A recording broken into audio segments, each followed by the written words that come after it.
I am going to show you a couple of templates here. Um, Hope y'all can see that. This is PSJA that I just ran just the other night, actually. And I'll go through here and show you some stuff. But some of you may know that I do some work for the Purdue Brandon law firm. And what I do for them is run templates. And I do it on my nights and weekends, so it doesn't interfere with my main job. And this is the one I just did like 2 nights ago. And I just wanted to show you, first of all, that I was reconciling the 1920 school year because Purdue Brandon is trying to figure out whether to appeal the 2019 tax year findings. And so anyway, I plugged in all the numbers, and just to show you that given the same data, there shouldn't be any difference between TEA's numbers and the template's results. They should come out roughly the same, given the same data. So in this case, there's a dollar difference out of 281.6 million. So it matches what TEA has, again, given the same results, same data. And so it should be working. And I do this for Purdue Brandon, but I also do it for my own purpose because it allows me to test a whole bunch of districts to make sure the template is working correctly. And in this case, it did, as you can see. But other than that, I want to start talking about this tab right here. It's called MCR underscore calcs. MCR stands for maximum compressed rate. That is your tier 1 compressed rate. And I created this new tab from a section of another tab where all these calculations take place. This is just a display tab, but the actual calculations take place someplace else. But I wanted to make it a separate tab, this part of it anyway, a separate tag to show you the importance and what the template does and what it doesn't do in determining your tier 1 compressed rate. So this is the first part of the calculation. It's in section 28.255B of House Bill 3, and it's basically calculating the state compression percentage. And you can see it's a lesser of 1, 2, or 3 numbers. And so we go through that calculation and pick the lesser of, in this case, it was 0.9164. And I know you all are thinking about 21, 22 already, most of you probably. And so I wanted to point out here that this 21, 22, and 22, 23 will be the upcoming biennium. The legislature will determine what we're going to do for the next 2 years. So all this stuff right here is based on current law. And you can see these 2 numbers right here that I've highlighted in green here, light green here. Those are the comptroller's estimates of statewide property value growth for the upcoming biennium. And these numbers came from his estimate back in October. Now he will make the official estimates to the legislature probably next week sometime. So if they do change from the 0.29% for 21, 22 and the 3.92% in 22, 23, I'll have to go in there and plug in the official estimates, and that will cause another release to be had. But it does factor into the calculation of your tier 1 compressed rate. If these numbers hold true, the 0.29% estimated statewide value growth for 21, 22, if that number holds true, we are going to have the same maximum tier 1 compressed rate that we currently have for 2021. Okay.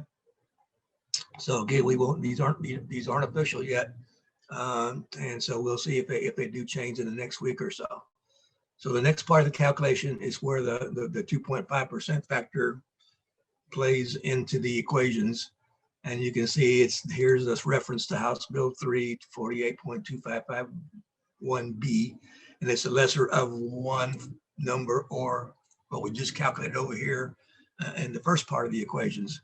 So and the way this thing works is we have to compute a property value growth for your district. And if it's below a certain percentage, then you get one rate, one compressed rate. If it's above a certain amount, you get a different compressed rate.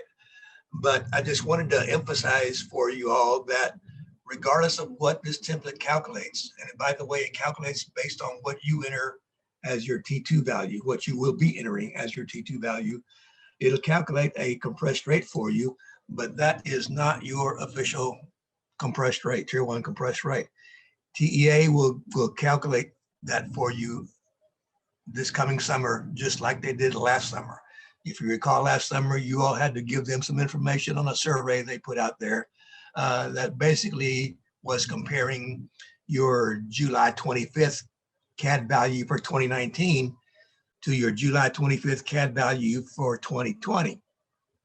And based on that, those numbers, they computed their estimate of T2 value and therefore their estimate of value growth for your district. So they'll be doing the same thing this summer, late July, early August. You will have to send them again your July 25th, 2020 CAD value and your July 25th, 2021 CAD value. And with those values, they will compute a value growth for you. And based on that growth, they will compute an estimated T2 value for you. And that will determine what your official tier 1 compressed rate is going to be. So you can see that in 2021 for PSJA, the template calculated 0.8850, and TEA officially came in at 0.8807. So a little bit of difference between what the template calculated versus what TEA did in early August of last summer. You can see here, not available yet because they won't do that until, again, early August. So this number here may or may not be the correct tier 1 compressed rate for you. And therefore, when that number translates or carries over into the rollback calculations, that number is the starting number, and therefore your M&O rate that the template is showing you right now may or may not be your official rate. So it all boils down to the fact that you cannot tell your board yet, if they're asking, you cannot tell your board yet what your M&O rate is going to be because you don't know it yet and won't know it until the first week or so of August. You can give them an estimate, but again, it may or may not be different from what TEA will calculate this coming summer. So keep that in mind. Everything that the template calculates is based on what you enter as your T2 value for the upcoming year. Okay, I haven't filled out 20, 21, 22 yet, but I can make the T2 value, let's say that it's equal to that number times 1.10%. Okay, so now it's 10%. Did I do that right? Oh, not that times. Okay. Let me start over again. Equals.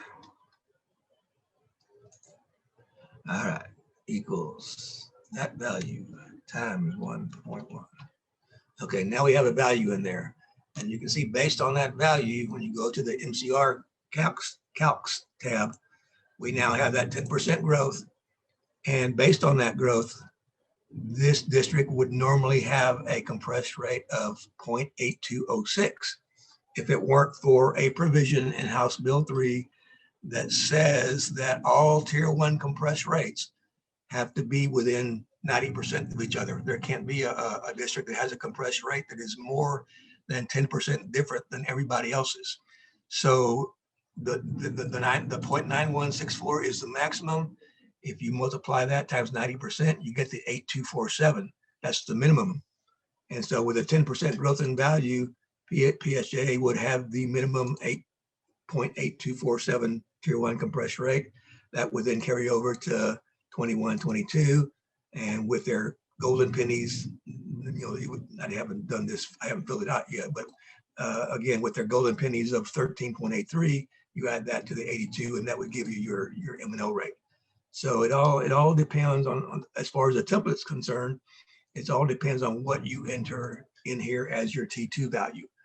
And you want to give it your best shot at estimating what you think your T2 value is going to be from the comptroller's office next year for 2021. I know TASBO's has a template out there that you can use to estimate. There are several ways of going about it, historical growth rates and things like that.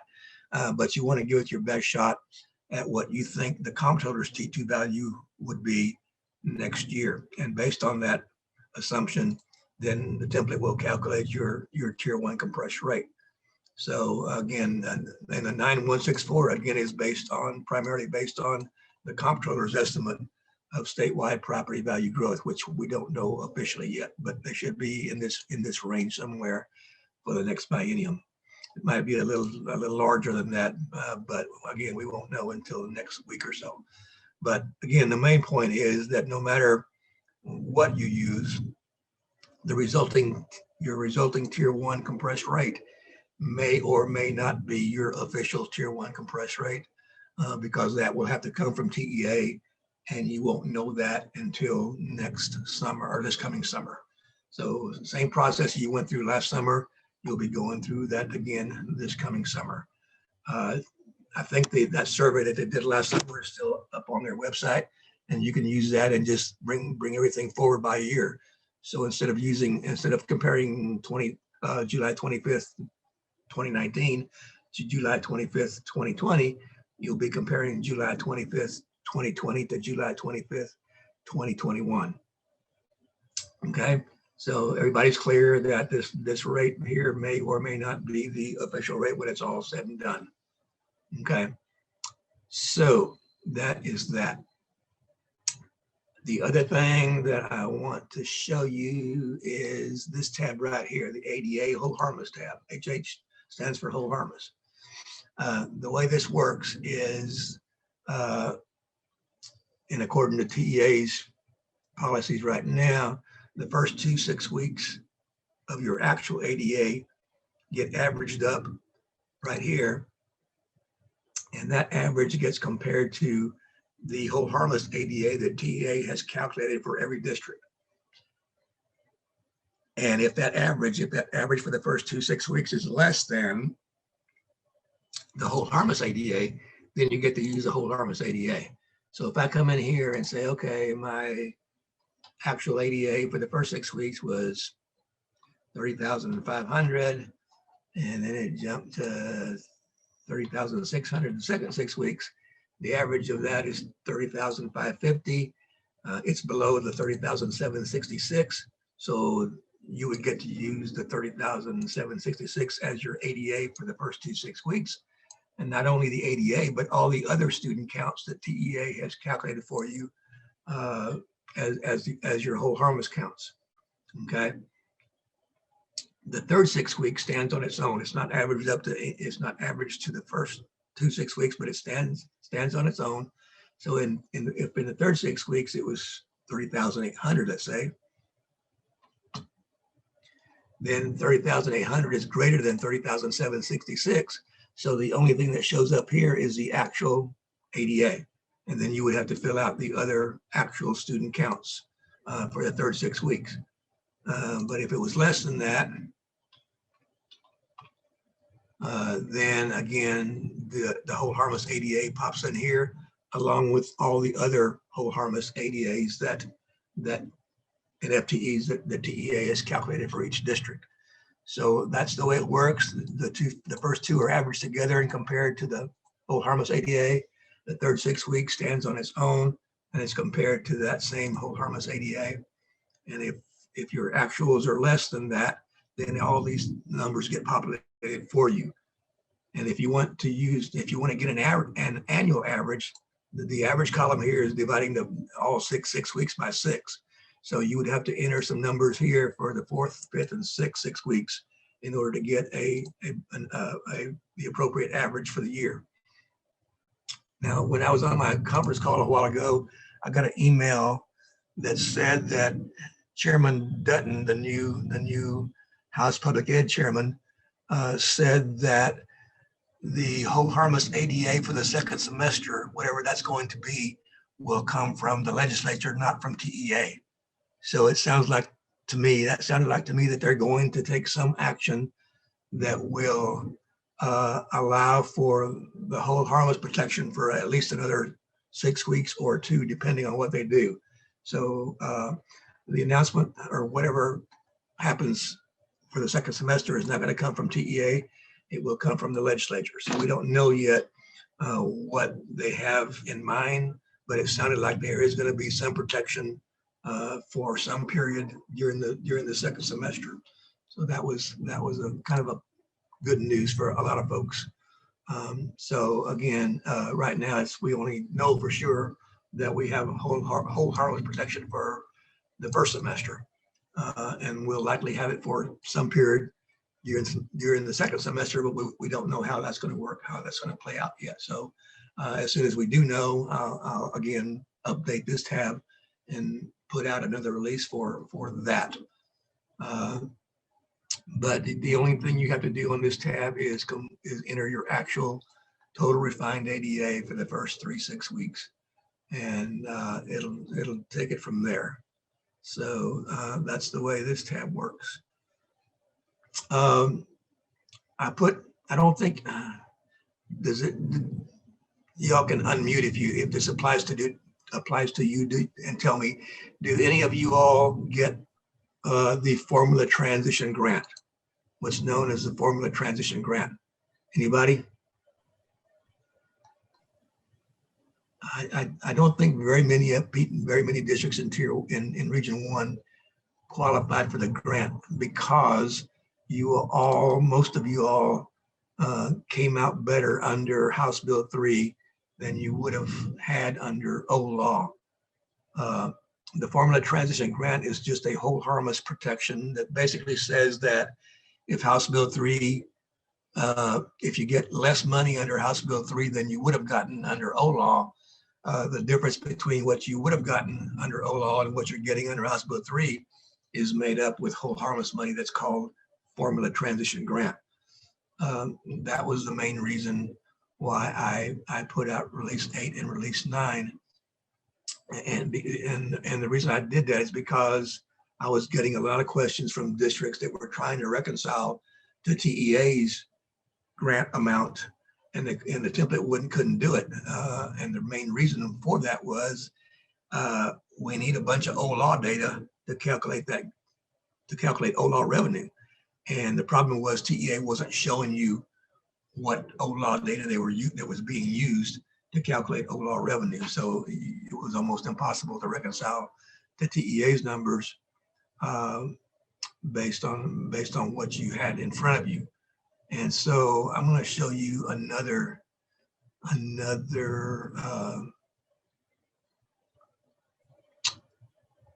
template that I just ran recently, where this district was getting formula transition grant. Omar, there is a question. Okay. How does the cap apply to the first, second, or third 6 weeks ADA? The cap, what cap? Let me see if they provide additional information.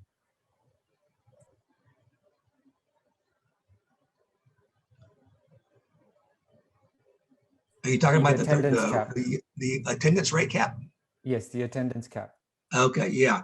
In TEA's rules, not rules, but in their Q&A that they post over there, what they're basically saying is that you can't have, because a lot of people are doing virtual instruction, you can't have an attendance rate that's greater than what you had in the previous year. I believe it's a historical average rate. And if you exceed that virtually, because everybody just signs on and doesn't do anything, and you can't have the ADA is not going to be computed with that higher attendance rate. It's going to be used the ADA will be computed using that lower attendance rate. So that's what the cap is. You can't have a lot of, and what caused that, what prompted them to do that is because they saw a lot of attendance rates that were 100%. When, and their average was maybe 93, 94%. All of a sudden they jumped to 100 because they're all virtual. So they said, no, we're not going to do that. We're going to hold you to a certain maximum attendance rate that you can have, and it can't be 100%. So that's where that comes into play.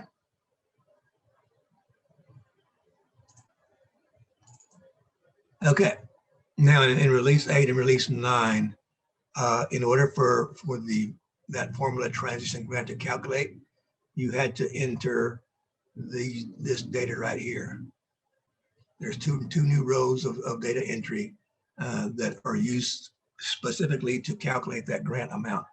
I think I pulled up the wrong template. Let me get another one here. Yeah, it's this one. Come on. Okay, let me stop share and then share another one. Oops, did it again. Stop share. Share. It is this one. Okay. This is a district that gets the formula transition grant. And you see that you had to enter those two data items from a detail report that TEA calls the formula transition grant detail report. And I'll show you that in a minute. But in order for the template to calculate the grant, you had to enter those two numbers there. And then once you entered that, you can see that for 1920, again, there was no difference between the template's results. Here's where that grant shows up in the other program category. You can see that there's no difference between the template result and TEA's results. And overall, again, you don't see any difference between the template's results and TEA's results. But the actual grant link is under the other programs link. You have to click on that link there on your summary of finances. And then there'll be another link on line 13 that says formula transition grant. And you click on that link, and this is the format of their detail report. And you can see on TEA's detail report, they'll have numbers here. And all those numbers are used to get to that number right there on line 10. The problem is you don't know what OLAW data were used to get all these numbers. They don't show them to you. They just show you the result of all those old data entries. And so I just took the line 10 number and I took the line 19 number, which in a lot of cases will be the same. Line 10 and line 19 will match. And in this case, they do. And those are the two numbers that you have to enter on your data entry tab in order for it to calculate the grant. Now, the problem with when I put this thing out, again, I got a bunch of questions about, well, I'm doing what you told me to do, but my number is way different from what TEA is showing you, or the number that I had before is not the same as what TEA has.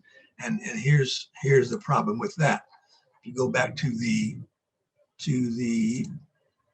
formula transition grant detail report, you'll see that all these numbers get divided by,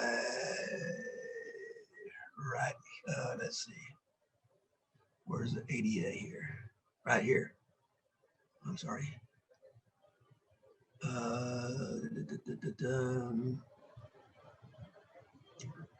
Right here.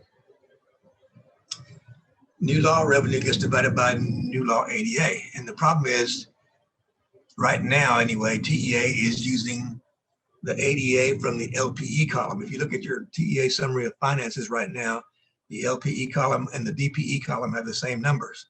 And that's because TEA hasn't run a summary for you that reflects a change in the DPE column that will be their estimate of what they think your end of year ADA is going to be. So this thing is currently run based on LPE ADA. And if that LPE ADA is way different from what your actual ADA is, then the numbers aren't going to match. And so were having that problem. And when they had that problem, my suggestion to them was, okay, go back and run release 7. Release 7 is the latest release that had where you had to enter your OLAW data, your estimates of what OLAW data was going to be.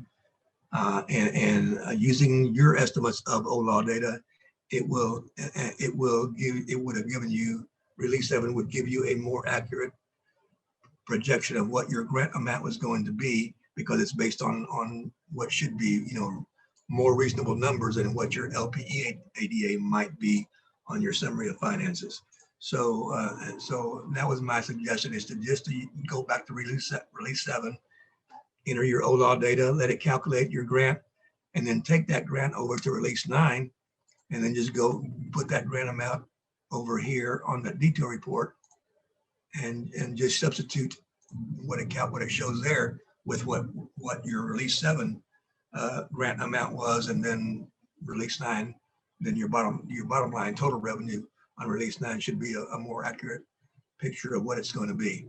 But again, it all had to do with the fact that TEA doesn't show you what OLAW data is being used to run the OLAW revenue numbers. And so for 2021, this current year, sometime in March, they typically update your summary of finances and change that DPE column to their estimate of what they think your end of year ADA is going to be. And the way they do that, the way they've done it in the past anyway, is they take your fall PEEM submission. Your fall submission has enrollment data in it.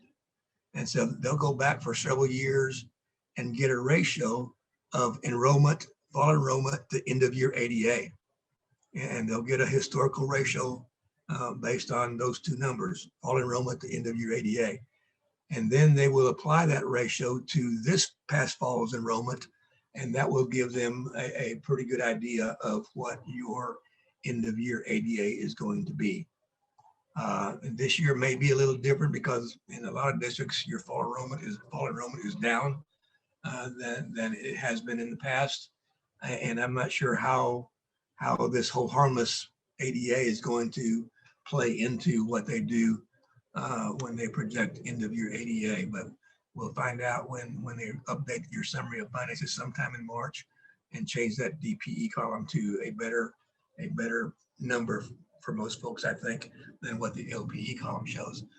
What the number that's on the LPE column came from a survey that you all did for them back in October of 2018. They asked you at that time to project ADA for 1920 and 2021, and whatever those projections were are become the numbers that are used under the LPE column. This past October of 2020, you projected for them what you thought your ADA was going to be for 21, 22, and 22, 23, the upcoming biennium. And if those numbers get accepted, then those will become your LPE numbers for 21, 22, and 22, 23. So again, I don't think a lot of districts in Region 1 have to get that grant amount to hold them harmless, because I think you all most of you all, I think, came out much better under House Bill 3 than you would have come out under OLAW, and therefore you don't need a hold harmless protection because the House Bill 3 is giving you more money than you otherwise would have had under OLAW. So that's what that grant amount is. And other than that, those are the only two new data entry items that I added. Release 9 had the comptroller's preliminary values. You'll notice that in past releases, there was 5 or 6 or 7 different T values, but I've cut it down to only T2, T8, and T7. If you don't have a Chapter 313 agreement, your T8 value will be the same as T2. In this case, they do have one, so you can see that their T8 value is different from their T2 value. The T8 value is used for EDA and IFA purposes only. And then the T7 value is only used for what I call your INS hold harmless amount, which TEA calls ASAHE for facilities. That's an old harmless provision that goes back to 2015, when they gave all the homeowners an additional $10,000 homestead exemption. You all lost revenue, M&O revenue and INS revenue because of that. And TEA was making up for that loss of revenue on the M&O whole harmless side and on the INS whole harmless side. The M&O whole harmless went away with House Bill 3, but the INS whole harmless stayed. And that's where the T7 value comes into play. So we only need now T2, T8, and T7. So I loaded those for you. And again, they're based on the comptroller's preliminary certification that happened at the end of January. So those numbers will become final sometime in July or August. If you didn't appeal, if you aren't appealing those preliminary values, your final value should be the same as what you see here. So that was the main purpose why I put out release 9. So let me go back to PSJA here.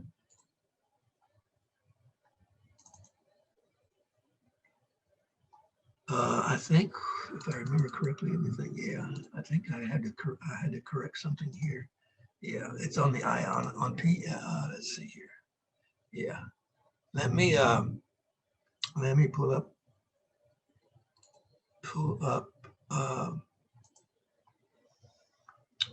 their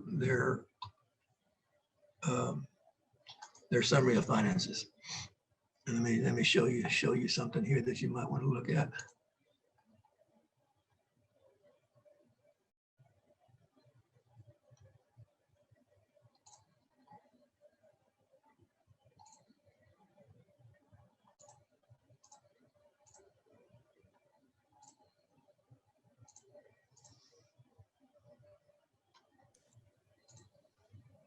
I'm sure everybody else is too, but I'm always amazed at the tabs and all the information there and the connections and how it There's ties. a lot of information and a lot of interconnections. Okay, I think this is the district here. If you look at their IFA detail report.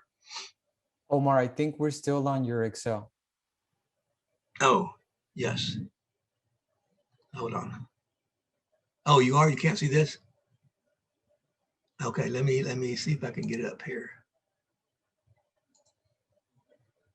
Here it is, yeah. Now, can you see that? Yes. Yes, Okay. we can. All right. Okay, what you want to do here is make sure that the awards, the IFA awards, that the template loads automatically matches TEA's IFA detail report, which I just pulled up. And you can see if you scroll through here, there's one here with a little asterisk by it, which means they're not getting IFA. They're not getting any IFA assistance for this particular bond over here. And the asterisk tells you that the state aid may be withheld on refunds and conversion if there is no approved amendment. So there is no approved amendment for this particular series of bonds, which means they're not getting IFA assistance for that bond. And that's the only one that has that little asterisk by it.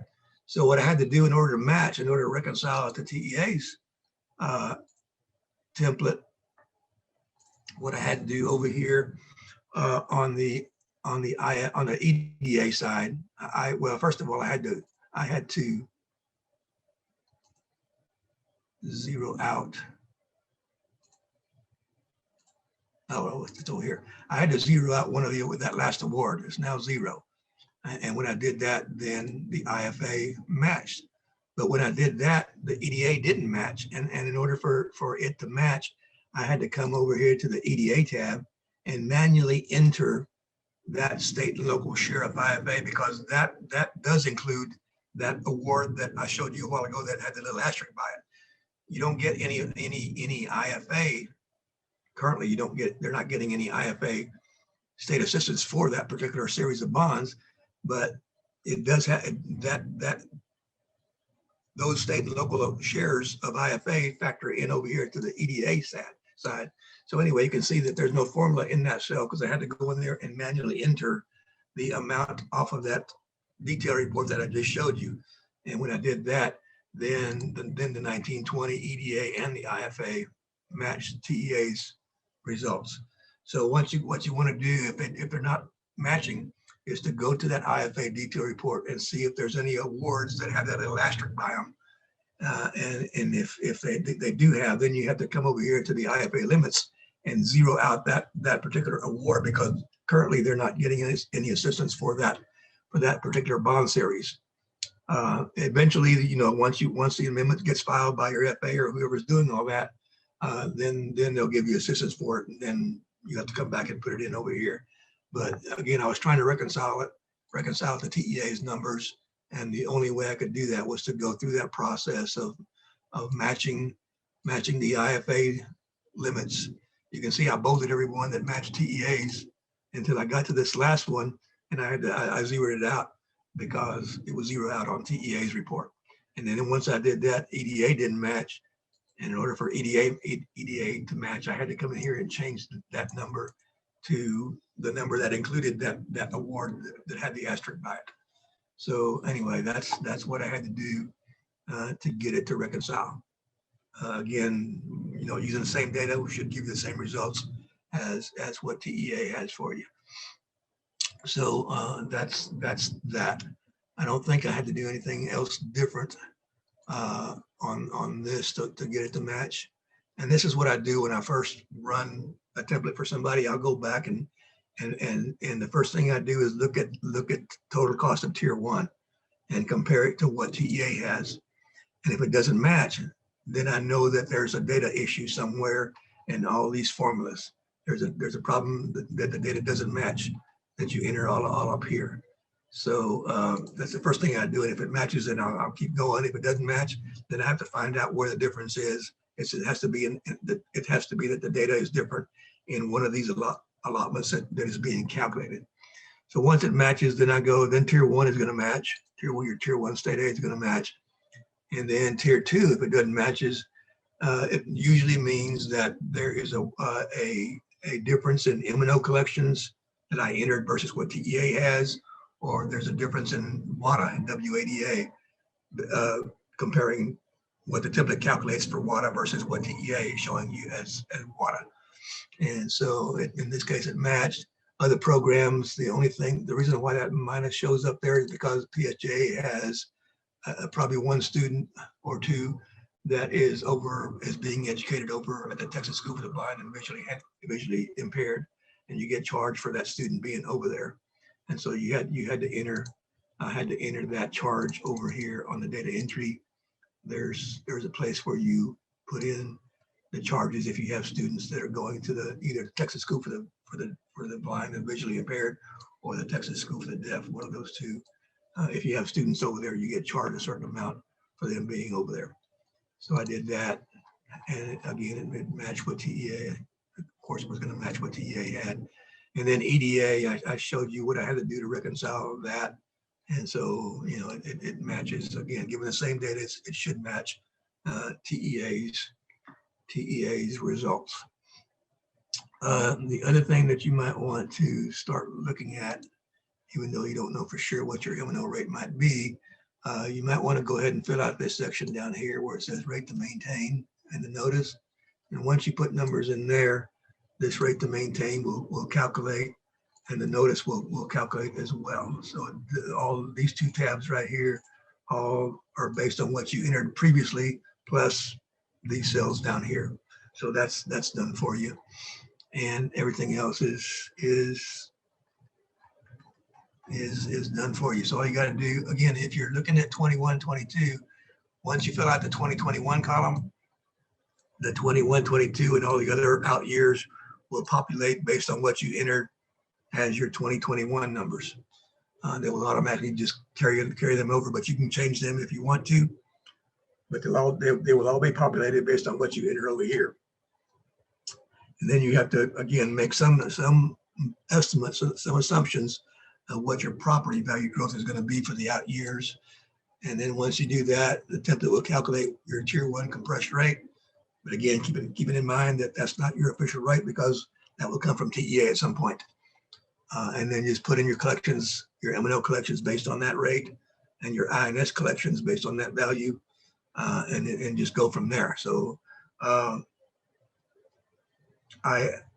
since you all, I don't think any of you all are getting the grant money, but if you are, one thing that you need to be aware of is there's two portions of the grant, and all these calculations take place on tabs that I labeled SOF, not report SOF, but SOF. Here's the SOF 920-HB3, and most of the calculations are taking place in this tab here. The green shaded column is your current law revenue, your current law calculations, and the yellow shaded column is your old law calculations.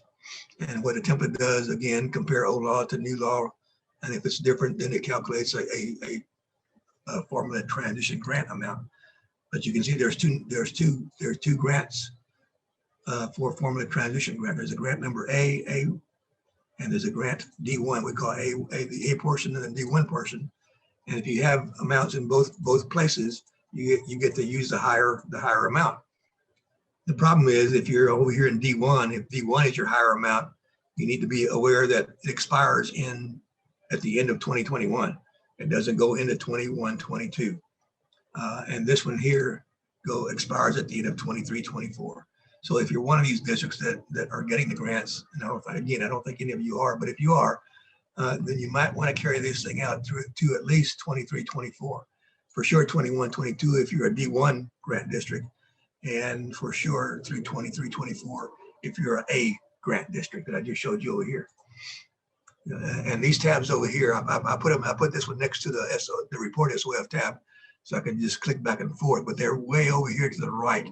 If you scroll down to the right far enough, you'll see right here, there's the SOF 2021, and you'll see that there's still an A portion and a D1 portion, but then when you get to 21, 22, you don't see the yellow part anymore.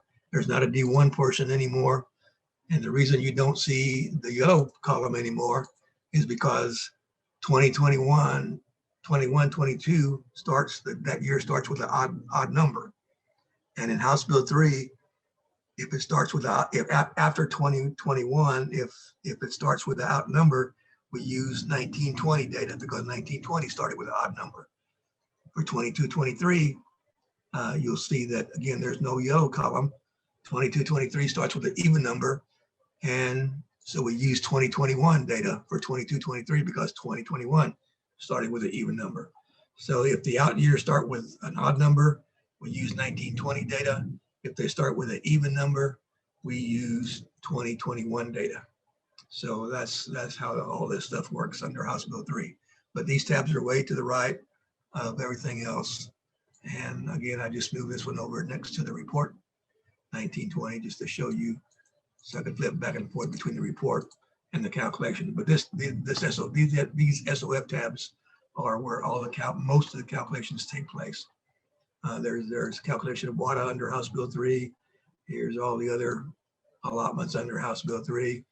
And you can see on TEA's summary of finances, they're separating the allotments in subchapters B and C, and the subchapter D allotments are separated from the B and C allotments. And the reason they do that is because all these allotments under subchapter B don't have weights attached to them, so they're not factored into the calculation of WADA like these over here are. These are all, most of them anyway, these all have weights attached to them, and that's where WADA comes from. So subchapter D, transportation doesn't have a weight, NIFA doesn't have a weight, all these things, reimbursements, dropout recovery, those things do not have weights attached to them, they're just dollar amounts. So that's just FYI, that's the way, that's why they're separated out between B and C and subchapter D of House Bill 3. So that's the way that's how that takes place. And then I believe those are the only new things that I added in Release 8 and Release 9. Again, if there's a change to the whole harmless protection, if it's extended into the second 6 weeks, as soon as I know how that's going to work, I'll go ahead and change and factor that into this tab here. And And I don't believe that, oh, by the way, these numbers here under 1920, they all load for you. And so all you got to do to reconcile 1920 is to key in your tax rate and your collections off those rates. And then everything that you see in blue may require a data entry item. But all these other student accounts came from a file that I got from TEA, and they're all used. And then there's some numbers down here that auto load in places. And again, these come from files that I got from TEA. So if you scroll all the way to the end, you'll see a bunch of tabs where all of this stuff comes from. These are all the files that I got from TEA at some point or another. Some of them may be old, but they're not used anymore, but they're still there. I haven't gone back and tried to clean this thing up, but they're all used. They all are used or were used someplace in the formulas. And there's a bunch of formulas to be had. So like I showed you earlier, all these things, there's formulas in each one of these cells that tell you that point to the data that is being used to calculate that particular allotment. And so that's where most of the calculations take place. So other than that, I don't have any plans on coming out with another release until we have a change here for the whole harmless protection. And I think that is about the only place where I may need to update the template anytime soon. Also, if these numbers change, the comptroller's statewide estimate of property value growth, if those two numbers change, then I'll either, if that's the only change that has to be made, I may just put out a message that says, go to these cells and put this number in this cell and put a number in this cell without having you to rerun this whole thing. But actually it won't be here because I mentioned earlier, this is only for display purposes. The actual calculations come from a tab that is over here that is called Calc Data. And you can see right below here is where I copied over and made a separate tab for these part of it. So if this is the only change that's required, I'll direct you to this tab and to these two cells, and you can just enter whatever the comptroller's final estimates of statewide property value growth are. And that way you don't have to go back and enter all these other numbers that you already have. So again, I made this portion a separate tab to show you, to emphasize that your MCR, your tier 1 compressed rate, what the template calculates for you may or may not be the same than what TEA is going to calculate for you in early August. So right now, again, you don't know, you can't tell anybody for sure what your M&O rate is going to be, because you don't know what your tier 1 compressed rate is going to be until TEA does it for you, like they did for you last summer, right there. So those are the only two reasons that I can see that I can think of where I might need to either tell you to take the current release and just change those two numbers, or something happens over here on the ADA whole harmless that will cause me to change that based on whatever the legislature is thinking about doing as far as whole harmless protection for ADA purposes. So other than that, that is all I have. Does anybody have any questions on anything that I might be able to answer? Anyone at all? Omar, I would need like step by step instructions in terms of even change a cell, but be sure you don't miss anything else. It's pretty extensive and intensive. So thank you for presenting the information to us and the updates. Sure. And hopefully not too much more is pending, as you've mentioned. Yeah, hopefully. Yeah. It sounds like the legislature is fully committed to fully fund House Bill 3. So we'll see. Yeah, and I don't, you know, between 0 and 100% in terms of the percentages that this would, or the likelihood that this would happen. But I suppose if the state ever did move towards enrollment versus average daily attendance, it's just another number that's dropping, and it would change a lot of the different descriptions, but Right. it's just a number. Yeah, that's right. Yeah. I know there's bills out there that would change it to, for the current year anyway, would change it from ADA to enrollment, because again, ADA is so low, and actually enrollment is so low as well. So I think the bill says to use prior year enrollment instead of current year enrollment, or prior year ADA, one of the two, or you know, continuing like TEA has it right now, only extended for the second 6 weeks, for the second semester. So we'll see what comes out of the legislature and when it comes out. We may not know until the end of the session if that bill finally passes and gets signed. We do have still, just as a follow-up, how will the attendance rate cap impact your worksheet, or all these, the templates, I should say, the template? I don't know yet. I think that I'll have to see how TEA is going to do it first. I think they will apply, if they see an attendance rate that's higher than normal, if you will, they're going to make some adjustment. And I don't know what kind of adjustment or how they're going to adjust. But as soon as I figure out how they're going to do it, then I'll incorporate that into the template. So should we enter the actual ADA? Yeah. And then, okay, so that would be a yes. I hear Omar saying, should we enter the actual ADA? And then will the cap be applied to the regular ADA only, or to the special populations too? Well, my guess is that it will apply to everything. And maybe the way they'll do it is say, okay, if you normally have a 95% attendance rate, and now you're telling me that you have 100%, we're going to adjust everything by 5%. You know, that kind of ratio. But again, I don't know what they're planning on, or how they're planning on doing that. But when I do find out, I'll incorporate that into the template. Okay. And there's another question about, even if we see an increase due to remote, I would still not, well, I'm thinking don't use the higher percent. Right. Yes. Because there is the cap on the remote. I would still be conservative and max out at your previous attendance percent. Right. Yeah. Yeah. So yeah, we say actual, but only to a certain extent. Right. Exactly.